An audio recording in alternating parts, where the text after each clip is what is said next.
Hey guys, Voxide here. In this part of the tutorial I will cover everything there is to know about the 2D graphics part of this project, so let's get started.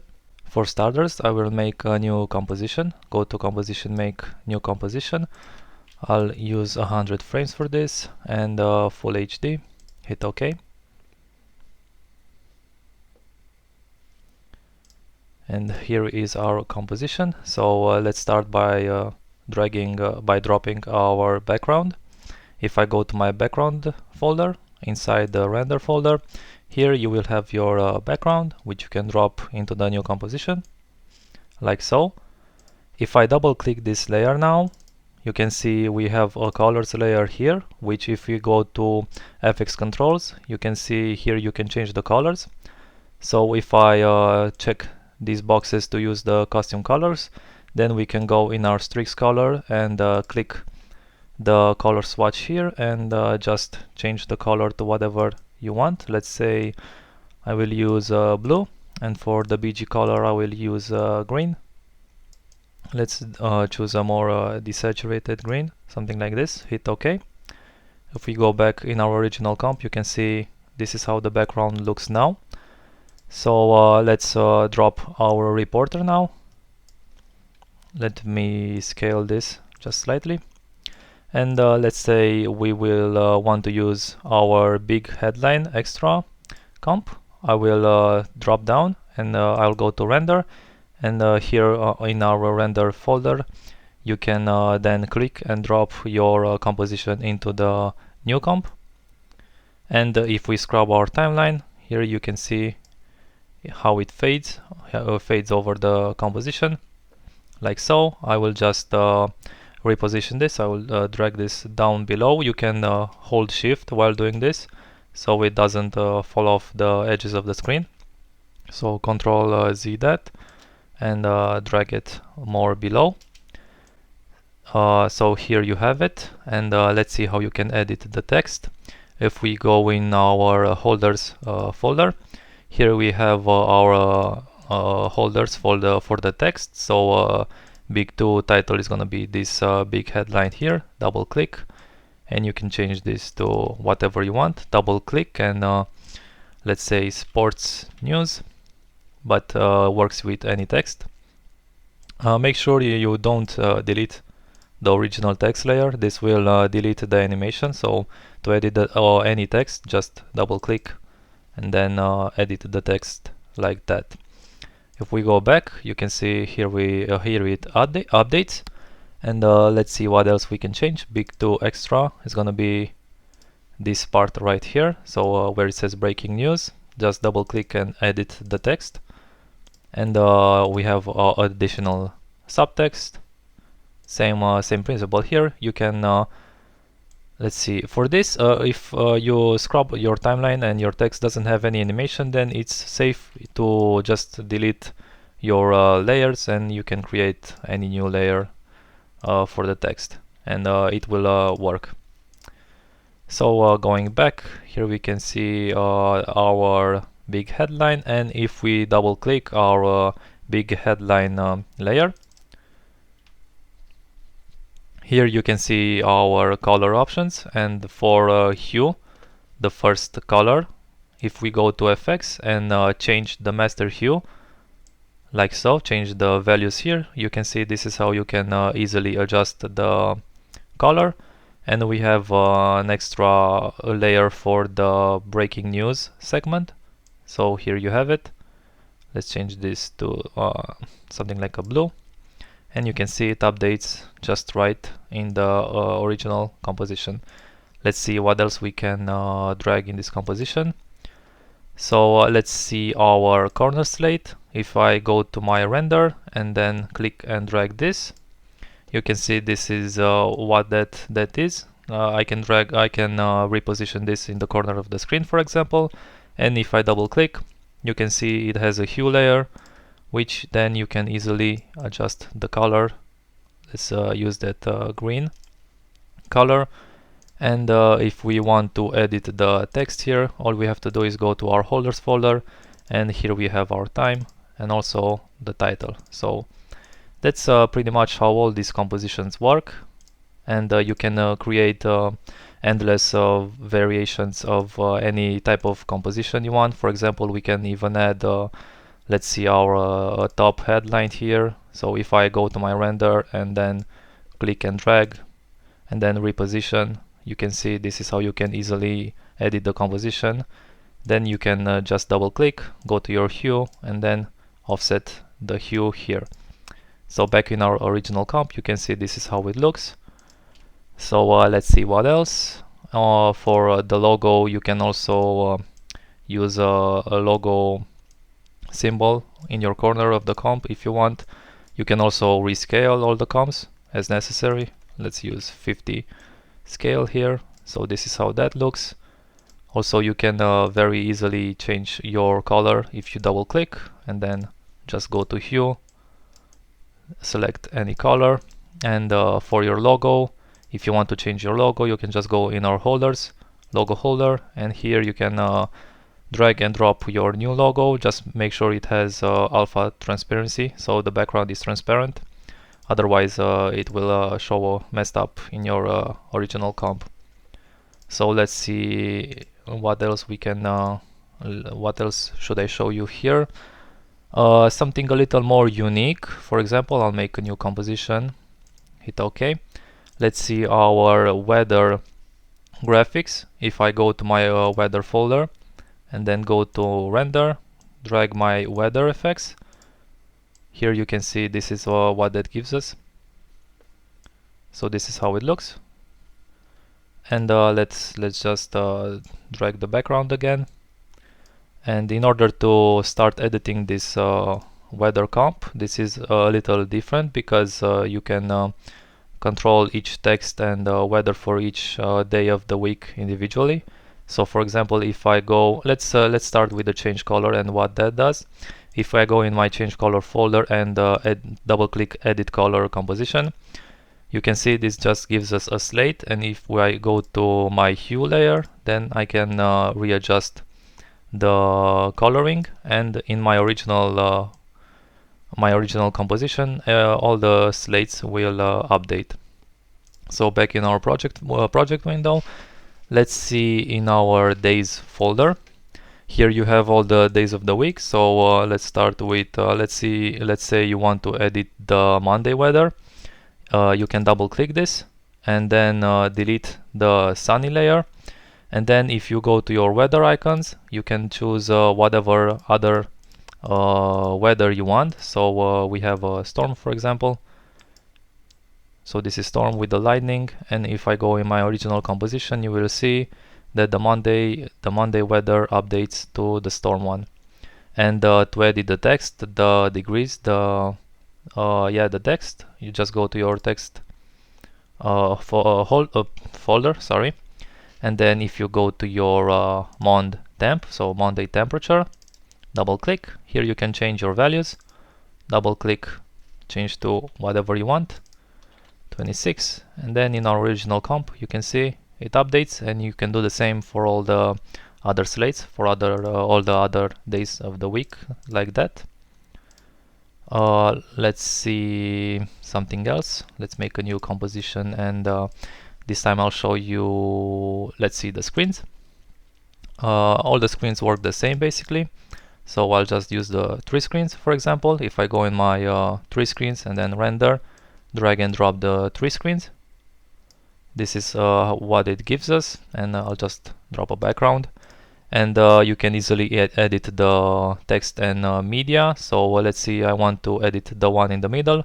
You can choose 3 screen middle media, and then I'll drag and drop my media here in this in this composition, and then I'll just press S to rescale and reposition this a bit, and then in our original comp you can see that updates. Also the title is 3 screen middle title, so I'll just use this to update the location, for example, and then just recenter the text. So you can see this is it updates. And to change the color, for example, you can go to your color change, and here you have one option to change the narrow frame, which is this one here, or the thick frame, which is the second type of frame, which is a little thicker. So in this case I will need to change the narrow frame. So if I double click and then go to my hue layer, you can change your color values here, and then you can see it updates in your composition. So I think that covers pretty much everything about the 2D graphics, and in the next part I will talk about the 3D graphics. Alright, so in this part I will talk about the 3D graphics. 3D graphics is basically our opener and bumper segment. So let's start with the opener one. If I go to my opener folder and then go to render and double click this file right here, this is what it gives us. So this will be our opener segment, and here let's see how you can change your media and text. So if I go in our holders folder and go to media, you can see we have scene 1, scene 2 and scene 3. So this is scene 1, then we have scene 2, which is this one right here, and then scene 3 will be the last one. So all the principles apply for all the scenes. So let's start with scene 1 and see how we can change the video displays. So if I go in my holders, media, and then scene 1 folder, you can see here we have all our 5 screens. So 1, 2, 3, 4, 5. So this is 1, 2, 3, 4 and 5. And let's see, if I double click my S1 media holder 1, you can delete the layer that's there, and then just drag and drop your imported media into the composition.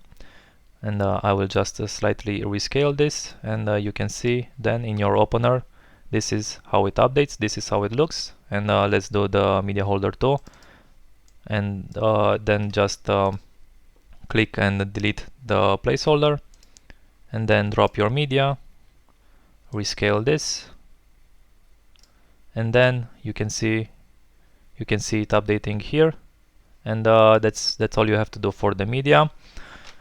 Just a few quick tips if you want your the imported media that you've imported and replaced in your holders. If you want it to blend a little better with the overall composition look, you can use, for example, for this image I will try to desaturate it a bit, just so it blends better with everything else. So if I select my layer and then go to effect and choose color correction tint, you can use a value like 35%, and then for effect I will add another curves adjustment, and you can crank up the contrast a little bit, and then if you go back to your opener, you can see it just blends a little better. So it might be a little important to recolor your imported media just a bit so it blends together well with the rest of the composition. So in case of our text now, you can see we have these little small patches of text flying around. You can also change this. So for scene 1, for example, we have these 2 patches of text. So S1 text 1, you can see you have control over the text here. You can just double click and easily change your fill text, and then your title, and even the shape layer that delimits both these text. And yeah, that's pretty much it for how you can replace and edit the media. Now let's talk about our color controls. So in your original in your original composition, you will have a colors layer, and let's quickly go over these what each of these color represents. So for background, it's pretty obvious, it's the background color. By changing this, you change your background, as you can see it updating here. And let's talk about the streaks. For streaks, we can use costume color. You have to enable use streaks costume. So if I enable this, then we can change the color to whatever you want. Let's try a green. Hit OK. Then we have our buildings tint, which will be the tint of the colors. So here you can change your buildings to something like you can use whatever you want, but I'll just leave it at at a slight green. You can then change your Windows color. Let's use let's see, we can use like a yellow. Let's see, our holders highlight will be the small square patches around your media, your video displays. So by changing this color, you can see what updates here. I will just use something more dramatic to emphasize the color editing. For HUD flares, this is going to be these little lights around our HUDs. So if I change this to something like let's say, you can see it updating here. And the background HUD is going to be like the large pieces of HUD. So for example, this HUD right here, this part right here in the frontal plane. So let's see if I change this, you can see what updates. Let's go with the red, something like that. And for the grid, this is gonna be the little small parts in between scenes where everything turns to wireframe. So for example, in this instance right here, if we change the grid, you can see what updates. So it's gonna be the wireframe around our buildings. And for the CD edge highlights, this is gonna be in our very first scene, the edges around the city which is forming. So if I change this color, you can see this updates. And highlight is gonna be every scene has like a patch of highlight. For example, here you can see it's a little orangey, and if we change this, you can see what updates. So here we have it, from orange to blue, and our shadow is gonna be this part right here. So if you change this, let's say to red, it's not very noticeable, but if you're using brighter colors, this may help a bit. And let's see, we have text flares big, so this is gonna be like the brightest flare when the text is just forming right here, this yellow, this orangey part. If we change this, you can see this is what it looks now. And the text flare small is gonna be let's see, this little flare right here around the text. So you can change it to something like let's say green, orange, sorry. And then we can change the text glow also. Let's choose something like this frame, and if we change the text glow, you barely see it updating, but yeah, that's just the text glow. So that's about it for colors. Let's see how you can edit the title. If I go in my project window and go to my opener and then holders and text and then title holder, double click here, just double click this text so the animation doesn't you don't delete the whole entire layer with the animation. So just double click this and type whatever you want, and then it will update in the original composition. Let's see, bumper is exactly the same. You can let's see, if I click my bumper render, here you have your colors, which is the same as the original opener principles. And here you can just change your text, your bumper text, to something else, and you can see it updating in your original comp. So that's about it for 3D graphics, and thanks for watching.